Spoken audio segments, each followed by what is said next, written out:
asalaamaaleykum sëñ Moustapha Mbaye yow yaay président conseil départemental bu Foundiougne waaye gannaaw mbaxane boobu it benn mbaxane bi nga sol moo di yow yaay responsable Benno Bokk Yaakaar ci département bi nga xam ne moo di département bu Foundiougne tey ji nag ñu ngi waajal di préparer dem ci élection présidentielle ndax lu ñu it ak lu ñu séparé ak loolu mu di juróom benn weer sénégalais nag bëri nañu ay jooy ñii ne nañu dund bi métti na waaye yow mi nga xam ne membre coalition présidentielle nga am na beneen gis-gis boo gis ci loolu. jërëjëf Babacar ñu ngi lay nuyu di la sant di la gërëm ci teewaay bii ñu am di ci am mbégte di nuyu mboolem yi ñu seetaan di wax ne ñun ñu ngi sant yàlla bu baax am xel mu dal ci élection bii ñu jëm si ndax suñu candidat def na fi lu nga xamante ne jàpp nañ ne pour jàllale ko premier tour warul mën jafe dafa fekk rek nag ne opposition bi seen wax bari na mais li ñuy wax boo demee ba ci biir sax da ngay jàpp ne du wax bu niru bu am maana parce que tey bu ñu waxee ne dund bi jafe na danañu jaaxal ndax li ñuy jaaxalee mooy fu ñu ko teg parce que bu njëkkoon bi président Macky di ñëw kilo ceeb mu ngi daan jël 350 léegi mu ngi ci 260 litre diwlin mu ngi doon jël 1200 léegi mu ngi ci 1000 francs litre niinal mu ngi doon jël 325 léegi mu ngi ci 600 niinal bi loolu lay jël 325 léegi mu ngi ci 290 donc léegi suukar bi mu ngi doon jar 700 mu ngi ci 600 bon farine bii mu ngi woon ci 2600 léegi mu ngi ci 16000 mburu mi mu ngi woon ci 75000 mu ngi ci 150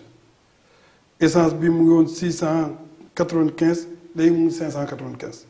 dem nañ ba billet avion sax actuellement soo koy daan jël di dem Ziguinchor aller retour yaa ngi ko doon jëlee 125000 tey 66000 la kon bu ñu taxawee ne président yaa wàññiw fi dara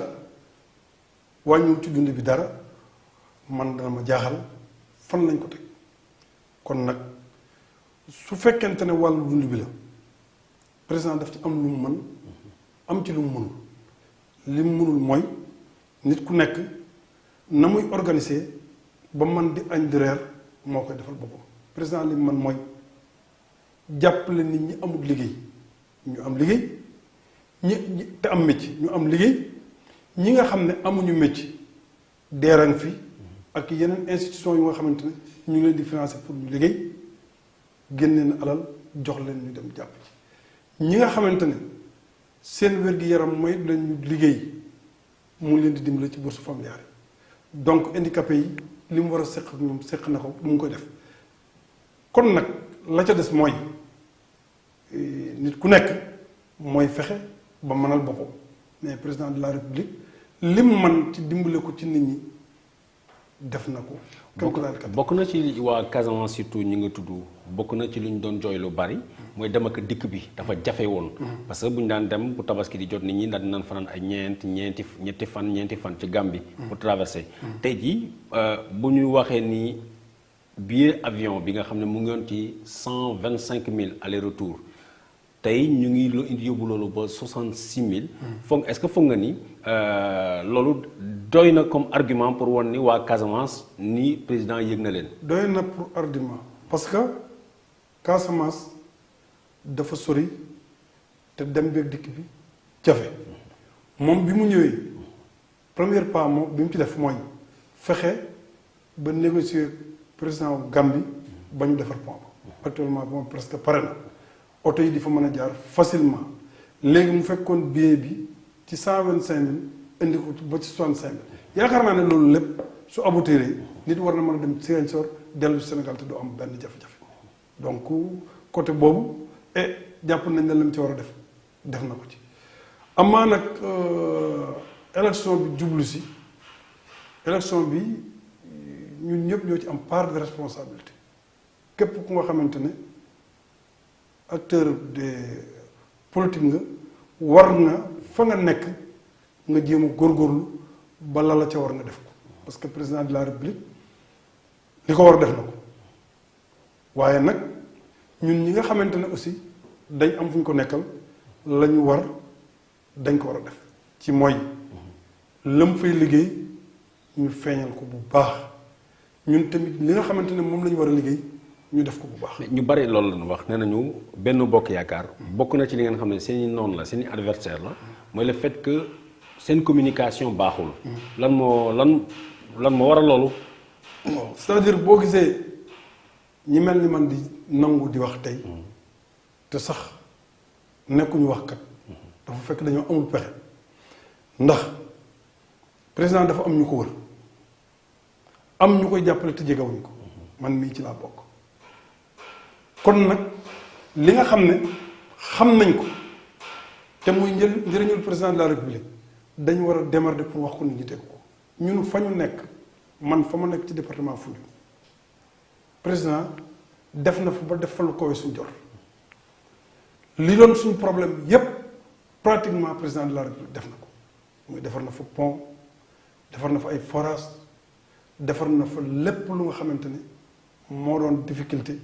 ci ñun def na ko ba fi ñu toll ni piste rurale yi nga xamante ne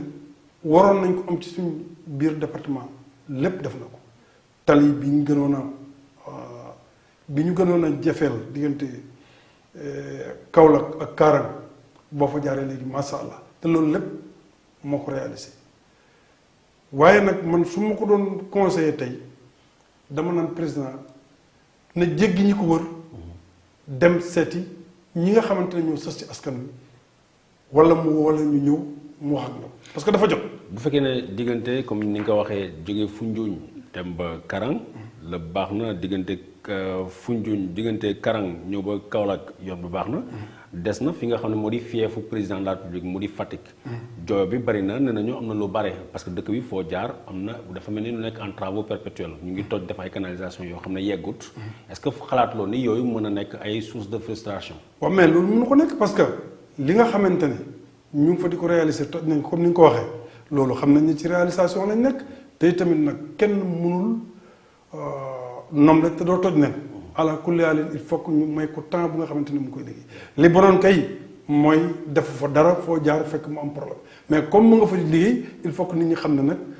liggéey il faut ñu muñal ko ba liggéey bi sotti te yaakaar naa ne loolu waaye Fatick d'accord nañ ci loolu. wàllum dund bi nga wax ni dañ koy président fexe na ba mu gën a wàññeeku. tax na tey am na kenn ku bees koo xam ne ñëw na Sénégal ñu di xalaat ni dafa ñëwoon pour wàññil ñu ko dund bi mu di Auchan. gis nañ ni bu fekkee ne am na ñuy tàccu naan waaw góor am na si ñu ci bare ñoo xam ne ñu ngi leen di xalab parce que nee nañu ñu ngi yàq commerce bi. loo ci xalaat yow. waaw man homme d'affaires la comme ñëpp damay def business mais nag affaire Auchan bi man ni ma ko gisee man Auchan laa faral ndax su fekkee ne dañuy wax ne Sénégal réew mu néew ji doole lañ. mu am ñu nga xam ne dañ fi ñëw te dimbale néew ji doole yi ay commerçant yu nga xamante ne seen poche la ñuy sàmm taxaw ne ñooñu nañ fi jógee te ñooñu nekkal fi peuple bi nga xam ne amul doole man ñi amul doole lay faral du ma faral ku nga xamante ne la muy wax poosama tax man damay faral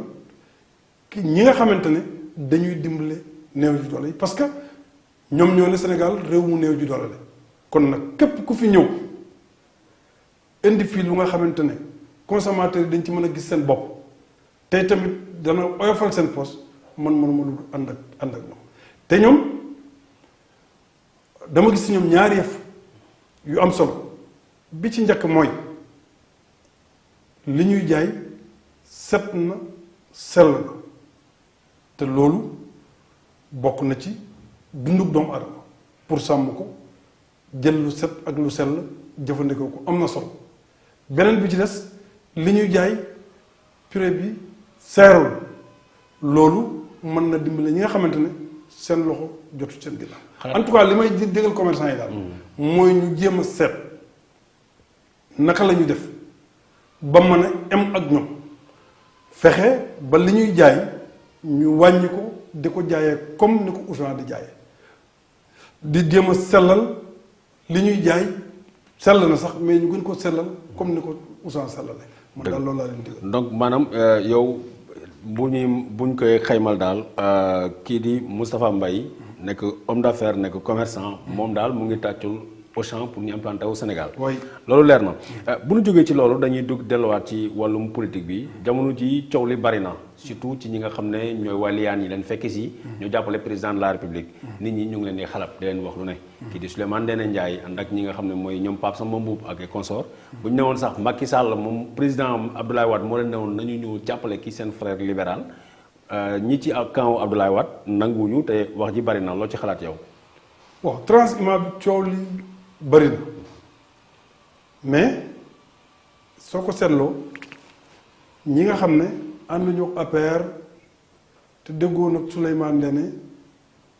seen wax benn la ñi nga xam ne APR lañ àndal ñoom itamit seen wax benn la mais li ci am solo mooy transhumance su fekkee da nga koy def te nga xam ne am koom nga ci jublu sa poos nga ci jublu baaxul mais su fekkee ne da nga koy def ngir défendre sa askan dara nekku ci parce que parti du tariixa. te yow foog nga ni ñi def tey est-ce que seen poste lay tax a jóg. waaw c'est pas loolu man xaw ma ci dara mais bu fekkente ne daal man d'accord na ci transhumance man Macky Sall mii ma àndal tey su ma demoon ba amalatul njëriñ département Foundiougne dama ko fa naan jël ba ndi bàyyi ko fa dem man dama jàpp ne bu fekkente ne sa askan moo la tax di politique. boo àndee nit ba ki nga àndal amatul njëriñ askan wa da nga ko fay bàyyi dem ànd ak ko amal njëriñ askan wa man loolu laa gëm su fekkente ne nag da nga koy def parce que da nga dem bugg ñu jox la ay cër su boobaa nag yow la nga def am na lu mu niru en tout cas man noonu laa ko gisee le cas de Souleymane Ndéné bon man gisuma ne dafa def transhumance ndax man dama jàpp ne coalition la def. te coalition nag loolu c'est normal bu fekkente ne da nga yor sa parti te yow wóor na ne mënuloo dem nekk candidat am nga droit choisir ku la doy nga dem ànd ak loolu ñi koy wax dañ ko bëgg a tooñ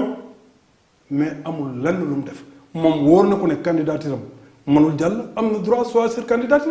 am ku ko doy mu ànd ak moom. te tamit loolu ñuy wax transhumance bu ma yeboo nag ba fi politique sosoo ba léegi moo politique ñoo ànd parce que nag politique noo defaree sa àdduna la rek eggul alaaxira ci àdduna bii la yem kon boo gisee ne yoon bii jaar naa ko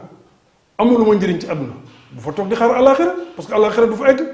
seetal fu la amal njëriñ ci alaaxira nga dem mais nag fekk askan wi nga xamante ne ñoom nga àndal moo tax nga di ko def man d'accorduma ci transhumance bu nga xam ne poosam moo ko tax a transhumé d'accorduma ci transhumance bu nga xamante ne day dem di xaste sax man dama ci d'accord ki transhumance ki defu transhumance ki nekk opposition ki nekk parti au pouvoir xaste moo dul yoon réew mi kenn waru fi xas kenn parce que loo fi xamal nit xamal na la ko en tout cas man d'accorduma ci ñiy wax Abdoulaye Wade naka su dul noonu parce que Abdoulaye Wade lu baax lu ne def na ko ci réew mi coono bu ne daj na ko fi kon nag tey ànd ak moom ak ñàkk ànd ak moom tekkiwul ñu tax ñu koy wax lenn lu ne. Ousmane Ndéné moomu ñuy tudd mu di koo xam ne xam nga ka ndax yaa ak moom yéen a bokk langum politique bi. kooku tey foog nga ni ànd na ak doole bi nga xam ne président soxla na ko carrément pour mën a dem ci élection présidentielle bi ñu jëm. war na ko mën a soxla pourquoi parce que xam-xamam d'abord jaar-jaaram ñaar. ñetteel ba Souleymane Saloum am na fa dara ndax ngeen di neew fa la dëkk jaagaan bark fa la dëkk Ndofane Lagem fa la dëkk Kaolack fa la dëkk te foofu milieu yi ma la wax yooyu yëpp benn bu nekk am na lu mu fa tekki kon su ñëwee jàppale si président ñun dañ koy accueillir pour jàppale ko bu baax jaagaan gii ma lay wax élection locale bi passé man maa doon jàkkaarloo ak waaye këram ñu nekkoon PDS donc kon tey su ñëwee affaire vraiment affaire seen xol dana sedd. beneen question bi ma la bëgg a laaj mu di tey jii gis nañ ni plus ñu jege datum élection présidentielle plus ñu gis langue bi di gën a yaatu ki ci mujjee dugg mooy Abdoulaye Baldé bi nga xam ne ñëpp xalaatoon nañ ni da doon jàppale président Macky Sall ba xaaruñu woon dara lu dul mu def déclaration ni damay jàppale Benno Bokk Yaakaar jóg na présenté candidature am gannaaw si ëllëg si kii di Pierre Goudiaby Atepa koo xam ne kenn xalaatuloon à un moment mu dugg ci langum politique bi nee na dafa bëgg a nekk président floraison candidature yooyu noo ko gisee. waaw candidat yi moom ñooñu nga wax rek mais yaakaar naa ne dépassé nañu c'est-à-dire olof daf ne politique du biir day xëy wasin donc loolu bettu ñu jàpp nañ ne sax balaa élection bi am ñeneen dinañ génn ndax Moustapha Guirassy def na déclaration ne candidat borom télé bi ñu tuddati Bougane Gueye Dany voilà def na déclaration mais loolu li ci am solo mooy la ma waxoon ci suñu waxtaan bu jiitu woon rek bu fekkee ñu nekk nañ fi 7 ans di préparer suñu bopp toog ba dese ay fan ab yëngu-yëngu walla benn waaye xët départ ci àll ba cëppeelu di ñu tiital kon lañ defoon dëgëru su fekkente ne suñu taxawaay dëgër na normalement loolu yëngaluñu te jàpp naa ne suñu taxawaay dëgër na en tout cas département Foundiougne de ñun amuñ ci xiili xal ñii ñëpp ñëw ne dañuy bokk ci affaire bi géew baango bisimilah. gis nañ ni tey jii bu ñuy wax bilan wu président Macky Sall gannaaw kee doon Abdoulaye Wade dañ doon wax mu defar tali moo defar monument yi moo defar lii Macky Sall it bu ñuy dugal ci bilan am bëri na aéroport bu Diass bi mën nañ ko wax mën nañu wax it réalisation yi nga xam ne mooy cité ministérielle bi nga xam ne moo nekk Diass ba Diamniadio tey jii arena bu bees bi booy xool réalisation yooyu ñu def parfois léeg-léeg ñu fàtte askan wi yow lan nga ci xalaat ci seeni réalisation fàtte askan wi laa xamul mooy lan. non peut-être dañ naan dañu concentré wu ci infrastructure yi fàtte li nga xam ne mooy vie tous les jours parce que yaa ngi gis ni tey Sénégal pendant depuis plusieurs mois ñu ngi nekk ci quartier yu bare fii ci Dakaru amuñu ndox waaw. waaw askan wi fàttewuñ ko parce que li nga fi lim yëpp defaluñ ko ay mala askan wi lañ ko def comme ku fàtte askan wi doo def loolu affaire ndox mi waxoon naa ci ak yéen te li ma ci waxoon it ci loolu lay dellu dama jàpp ne président Macky bi mu ñëwee dafa fekk installation ndox bu nga xam ne am na fi plus de 40 ans kon lu baax lu ne dafa am app suñu demee ba app bi ñu ko war a defar président bu ci tombé il faut que nit ñi may la pour nga defar ko pour mu jaar yoon te nee naa président Macky Sall du ku nga xamante ne day ñëw di def ay taf jàll lépp lu mu egg daf koy defar ba bu fa jógee dootu soxla ko defaraat kon il faut nit ñi may ko ndax nag li ma waxoon sànq mënuloo nomlet te doo toj nen. il faut ñu may ko temps pour mu defar ndox mi. Moustapha question bu mujj bi. kan mooy candidat présidentiel bi ngeen xam ne yéen xalaat ngeen ragal ngeen ko wala xalaat ngeen di ngeen mën a sori ak moom te bu jàkkaarloo woon tey ak président Macky Sall. waaw man bala maay egg ci sa tontu loolu dafa am lu ma ñor lu nga xamante ni dama dégg opposition bi di ko wax tout le temps te bokkuma ci ñoom gis-gis mooy këri sëriñ si nga xamante ne président daf fay liggéey ay logement yu nga xam ne képp ku nga xam ne gan bu baax la bu ñëwee ñu dalal la fa ñu koy wax cité religieuse mooy dégg ci opposition bi ñuy wax ne Macky Sall yàlla taxu mu def ko parce que bu yàlla taxoon mu def ko du ko wax ni daan Macky Sall ñun teguñ ko fi pour que muy jël suñu alal gi di ko liggéeyal yàlla Macky Sall lañ ko fi teg pour muy liggéeyal askan wi nag boo leen di liggéeyal da nga leen di jiitu fépp fu nga xam ne war nañ fa ñëw nga jiitu leen fa def fa lu nga xamante ne suñu ñëwee lañ fa bëgg nañ ko mën a am man noonu laa gisee cité religieuse yi parce que fu mel ni Touba tey illaa Touba bii mu def Touba adduna bi yëpp dégg nañ ko ñëpp dañ fay dem ñaata bakkan mooy rot bu màggal Touba amee illaa Touba bi su ko yàlla sottalee te sotti ne ba pare yaakaar naa dina sooy bakkan yu bari te loolu pour askan wi la cité religieuse yi bu gàmmu jotee lii dem Tiwaawan kilifa yi fay dem mu defaral leen fu nga xamante ne bu ñëwee dana mucc ay kilifa gu wàcc man fa dal yaakaar naa loolu dara ëpp ko solo maa ngi ciy profité nag di ko fàttali Sokone kër Alaaji Amad Dem soxla nañ cité religieuse moom tamit bu ko mënee def xam naa ne sax mu ngi ci programme mais su ko mënee def na ko def mais loolu moo am solo kon nit ñi nañu bàyyi lu Macky Sall def ñu ut luñ ci xëpp naan Macky Sall defarul ngir yàlla Macky Sall alali askan wi la yore alali askan wi pour askan wi la bu saraxe day génnee ci posam dem saraxe mais li muy def